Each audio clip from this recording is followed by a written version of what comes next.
2024 is nearly over. I know that seems so weird, honestly, but also so exciting. I wanted to reflect on the small changes that really made a huge impact in my life in this year. Because if there's one thing I learned, it's that small changes oftentimes have the biggest impact on our well-being and honestly on our entire life. All of these micro habits are not complicated. Some of them literally take 5 minutes or even less, but they've helped me feel more productive, balanced, and just like my best self. So let's talk about it. I feel like this has had the biggest impact in my fitness journey, but this really relates to anything and everything.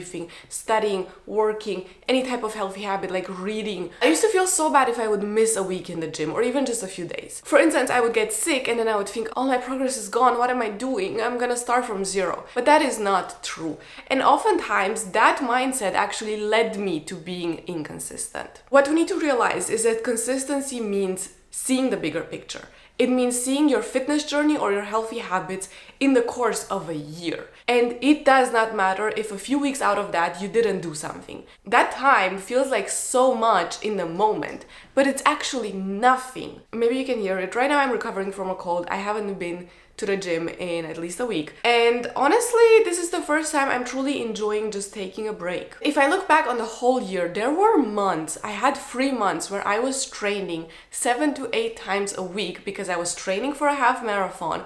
I was playing tennis and I was still going to the gym. Then I had months where I would only go to the gym. Then I had months where I would only run. Then I had months where maybe I went to the gym 5 times. That is fine. And accepting that actually makes you more consistent because you're more likely to just enjoy the whole process, to accept the fact that sometimes you need to take breaks and sometimes you will have periods where you are inconsistent with your healthy habits and you're not doing them that much, because that allows you to then have periods of time where you're really excited, you're really loving your routine and your healthy habits. Gotta accept the inconsistency in order to get the consistency. If you're new here, make sure to subscribe and also follow me on my Instagram. I'm doing a 30-day best year yet challenge where every day you get a new video that will help you become your best self in the new year. Journaling about anything and everything and all the time, and literally any occasion you can journal. For so long I didn't get why people would always say like, journal, this is the best thing ever, you need to journal. Well, now I get it. I have gotten into the habit that every time I feel overwhelmed or I have so many things to do, like my brain is just really cluttered with all of the things I need to do, I sit down first of all and I take a second and I journal.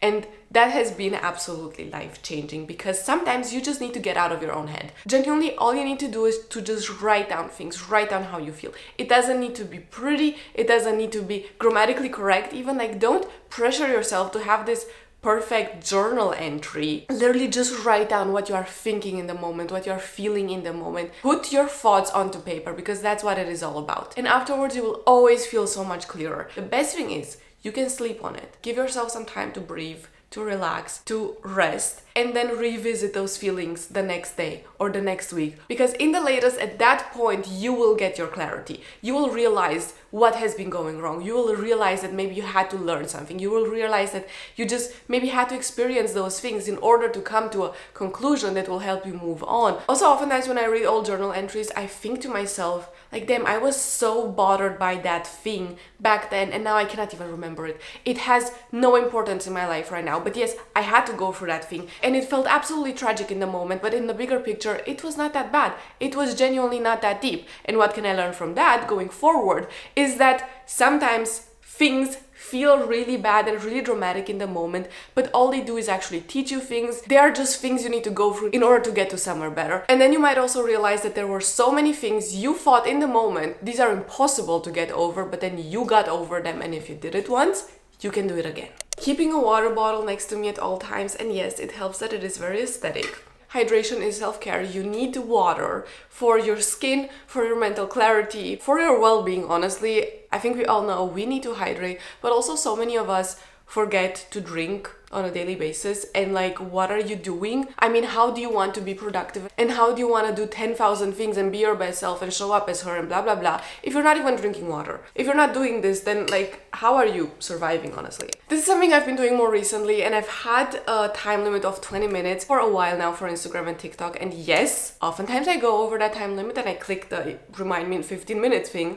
Also because I also post on those platforms. So sometimes I genuinely need to access the app in order to be able to post my stuff. But it is a very good reminder that I should get off my phone. And also I feel like it helps so much that when you click on the app, there is an extra step and you need to press something in order to get to Instagram or to TikTok or to whatever app you're using. And that gives you a second to think, do I really want to scroll in this moment? Because oftentimes the answer is no. You know it, I know it. We don't need to scroll for 15 hours a day. That is literally damaging to our brain. There are so many better things we can do with our lives. So do all of the things you can in order to get off your phone. If that means installing a time limit, good. If that means deleting all of your apps, sure. If that means throwing your phone away, honestly, I'm all for that.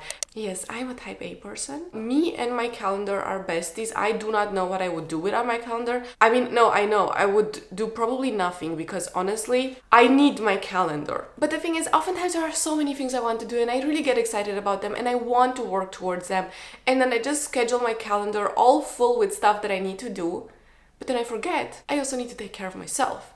And so my solution was to actually schedule self-care time in my calendar, like just have a blocker that in the evening it is time to set a boundary with my work and to take time for myself. I personally will do anything to make my life better and to feel better. So if I gotta schedule self-care time in my calendar, I will do it. 100%, and you should too. This is a slay. I don't even have words for this. It makes my day so much better. And all I need to do is to just take 5 minutes the night before and think about, am I gonna go work out? Okay, let me pick out a gym fit. Am I gonna go to work? Am I gonna go to university? Am I gonna stay at home? What will I do? Okay, let me pick out an outfit for that. Let me write a to-do list. Let me maybe prepare my bag if I need to go to university and I need to take a book, maybe to return to the library or something like that. Of course, I need to take it with me so I'm not scrambling around in the morning, running around, trying to find things. Because then what ends up happening is I'm more stressed, I'm less prepared, I don't feel good because maybe I don't like my outfit because I didn't have enough time to prepare. Do you see?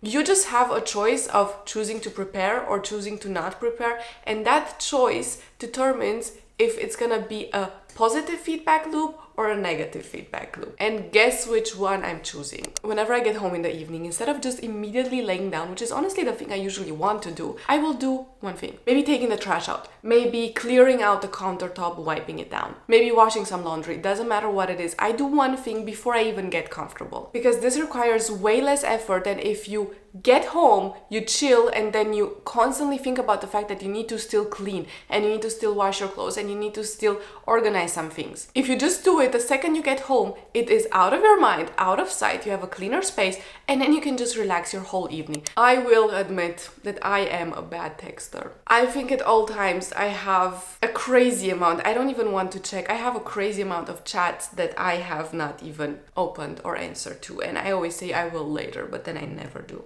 I cannot even say the number because it is ridiculous. And I don't do it on purpose. And honestly, this year I really worked towards this. I've gotten better at it. But just responding to text messages used to overwhelm me so much, especially when there were things I didn't know how to respond or there were multiple people messaging me at the same time. And I would just get overwhelmed and say I will answer later, and then I never did. What I'm doing now is I'm just using dead times in order to text. Which means if I'm standing in line or I'm commuting, instead of scrolling, I just respond to text, and that has actually helped me become way better at texting in the sense of I actually reply on time now, which good for me. If you struggle with procrastinating and with putting things off, and or also starting to do things but then taking your phone and going on your phone and then going back and doing something but then going on your phone again, or just like scrolling on something, you need deep work sessions. You need to just sit down, grab a coffee, grab a water, grab everything you need so you don't have to stand up again. Put your phone away. Put it as far away as possible.